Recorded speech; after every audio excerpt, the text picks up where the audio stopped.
everyone, welcome to Maths Learning. My name is Pawanjeet Singh Sidhu. Today you will learn a topic how to prove that root 2 is irrational number. This topic is related to class 10. Root 2 is irrational number, we have to prove it. So you must know about what is irrational number first.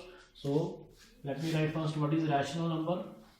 Rational number are those numbers which are in P upon Q form. Which are in P upon Q form, they are called rational numbers, where P and Q are integers. Okay. Second condition, that the denominator must be non-zero.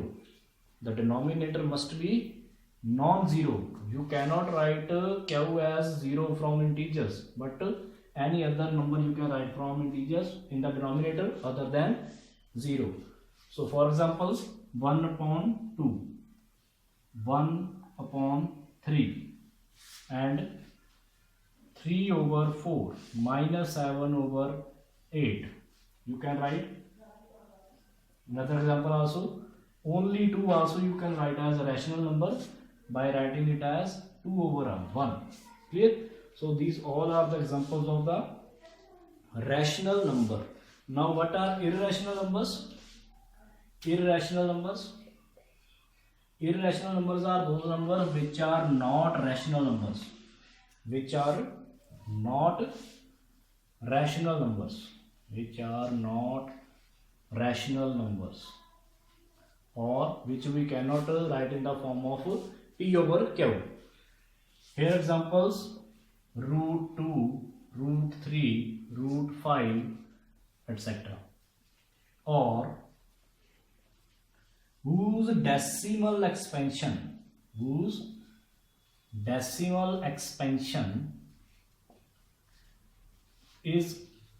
non-terminating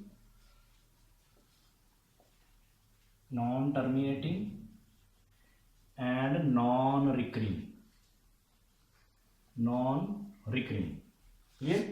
Whose decimal expansion is non-terminating and non-recurring, they are irrational numbers. For example, non-terminating, non-recurring: 0.01, 135, 808, 7321, ... So this number is in the form of non-terminating term. It is non-terminating because it is continuous, all terms are going. Or you can say when the remainder never becomes 0. Clear? Non-recurring, you can check here the digits after the decimals, they are non-repeating, so they are called non-recurring. So such a number which is such a decimal expansion which is non-terminating as well as non-recurring is called irrational number. And we know that root 2 can be found as 1.141 ... So it is continuously go on. So this decimal expansion is non-terminating, non-repeating, or non-recurring. You can also say decimal expansion, non-repeating, non-recurring, non-terminating, called irrational number. So root 2 is irrational number. Clear? But we have to show here, it that it is irrational number. Clear beta? What is rational and irrational number? Now we have to show it.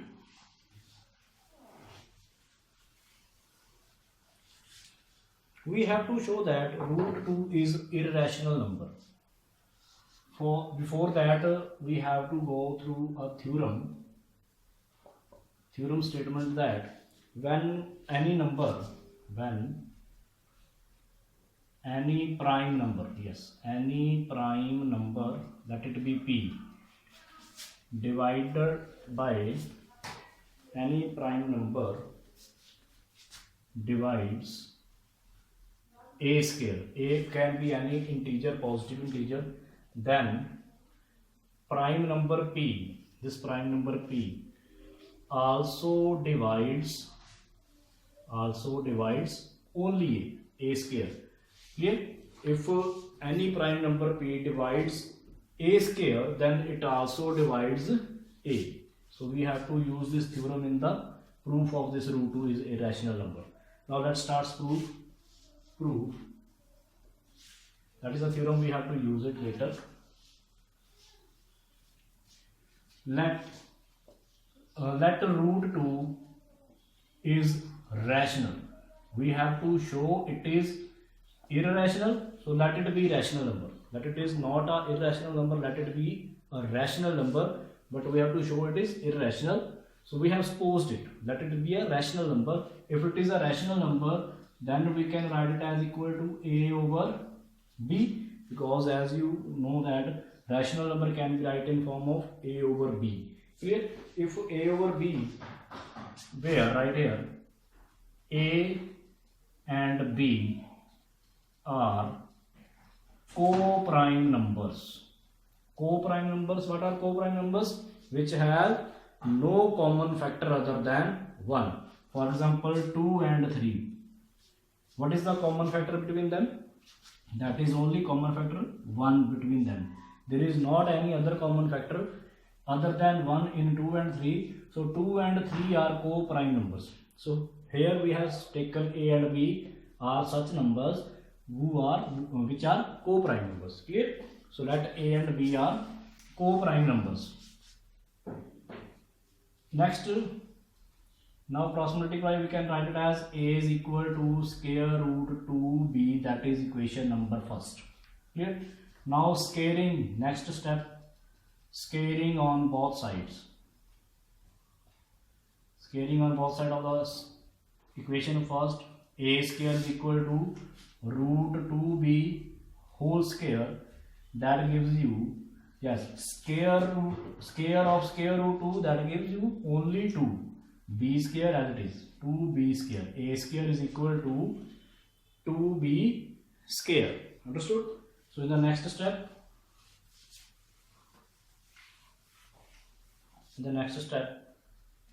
a square, can we write 2 in the denominator of a square? Yes, equal to b square. Now you can check here, a square, which is any integer divides by prime number 2. We know that, as I have written the theorem earlier, if prime number 2, if 2 divides a square, then prime number 2 also divides only a. Clear? That was the theorem we have to use here. If any prime number 2 divides a square of any integer, positive integer, then the same prime number also divides the square root of this a square. That means only a. That is, theorem is very, very important. So if 2 also divides a, that means a is divisible by 2, which can be equal to any integer, let it be c. So right here, where c is any integer. Understood? So please beta check again. A square over 2 is equal to b square. That means clearly from this step that this a square is divisible by prime number 2. So using theorem, if 2 divides a square, that means if a square is divisible by a prime number 2, then only a is also divisible by the same prime number. Clear? So if a is divisible by the prime number 2, then it will be equal to something integer. So let it be c. So a square can be written as equal to, it implies a equal to 2c. Now again squaring on both sides, it can be written as a square is equal to square of 2, that is 4, square of c, 4c square. So remember the theorem equation first, that is a is equal to root 2b. So we have to put this value of a here in this equation. Clear? So right here, put value of equation 1, let it be equation 2, in equation 2. In equation 1, a is equal to root 2b, that was equation number first. So that put this value of a in this equation number second. Root 2b whole square. In place of a we can put root 2b equals to 4c square. Clear? Now square of square root 2, that is 2 only. B square is equal to 4c square. Now we can write as 2b square over 4 equal to c square. Now cancel this 2 with 4. It implies b square over 2 is equal to c square.